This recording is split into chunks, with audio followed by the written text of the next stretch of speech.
मान आमर जो लोकप्रिय सरकार जे आमर डबल इंजिन सरकार जे मान्यवर प्रधानमंत्री नरेंद्र मोदी एवं ओडिशार मुख्यमंत्री मोहन चरण माझी जो नुआ कार्ड घोषणा करचंती स्वास्थ्य बीमा कार्ड जोटा कि आमर जे आगुरी जो बीएसके कार्ड थिला से समस्त लोक उपकृत हो पार नथिले। एबे गोटे एकदम सुवर्ण सुजोग आसी जे आयुष्मान भारत रे समस्त की सामिल करा जिवो।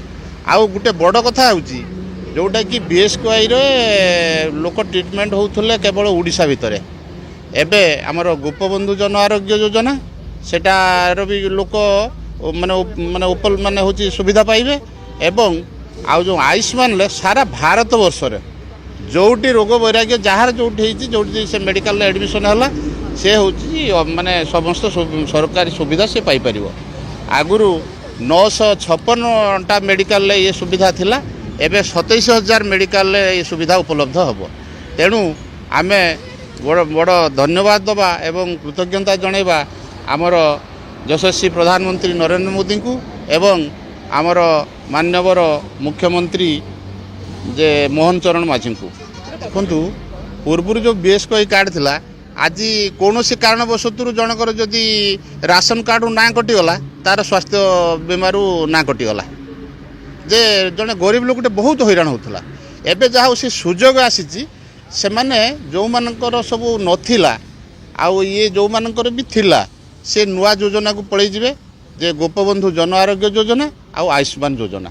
यही आयुष्मान योजनाटी एते सुंदर योजना वर्तमान आमर कले केंद्र सरकार एवं राज्य सरकार जे सारा भारत वर्ष गोटे राज्य नुहे मोर टी अधिका ट्रिटमेंट पर जदि भल मेडिकलटे अच्छी अलग राज्यर सेठी मुझे कार्ड ट्रिटमेंट हो पारि बा जो मैंने पिला माने विदेश रोचंती जे कंपानी काम कर कथा कर किसी देह असुस्थ होला कथा कला से मेडिकल ट्रिटमेंट होते नन से पिला पुणी गाड़ी करके आणिक आम ओडिशा ट्रिटमेंट करार सुजोग पाऊले किंतु एबे जोड़ा है से सारा भारत वर्षर ये सेवा पाइपर। तो वर्तमान तो जो पूर्व सरकार थिला हमर विजु जनता दल सरकार थिला किंतु दीर्घ 25 वर्ष पर एठी गोटे जो बीजेपी सरकार आसी जोटा कि केंद्र रे बीजेपी एवं ओडिशा रे बीजेपी डबल इंजिन सरकार आसी समस्त भितर गोटे खुशीर लहरी खेली जाइए। जो आयुष्मान योजना कथा आप कहते आगुरी आम बीएसके योजना रे किसी लोक सुविधा पाउले सबू हस्पिटाल सुविधा मिलू नथुला किंतु आयुष्मान योजना रे पाखापाखि आम हिसाब देखुचु जे 27,000 मेडिकल आयुष्मान योजना उपलब्ध हो। आउ बड़ जिनस हूँ कौन ना एतार प्राय समस्ते 27,000 मेडिकल माने प्राय समस्ते ये उपकृत हेबे। आउ जोटा कि बीएसके योजना रे समस्ते उपलब्ध हो पारु नथुले एवं समस्तंकर जो आमर पीएससी हो सीएससी हो जिते सब रेफर हेबे सब पेसेंट रेफर हेबे तांकर समस्त जो तथ्य जमी डिजिटल मोड रे रहिबो समस्त पाखरे उपलब्ध रहिबो कोठी के एडमिशन हैला कोन हैला टोटल तार सबू रहिबो पाखरे। तेणु आउ किसी असुविधा भी हेनी। तेणु आयुष्मान योजना जो अच्छी माने सबू लोक उपकृत हो पारे।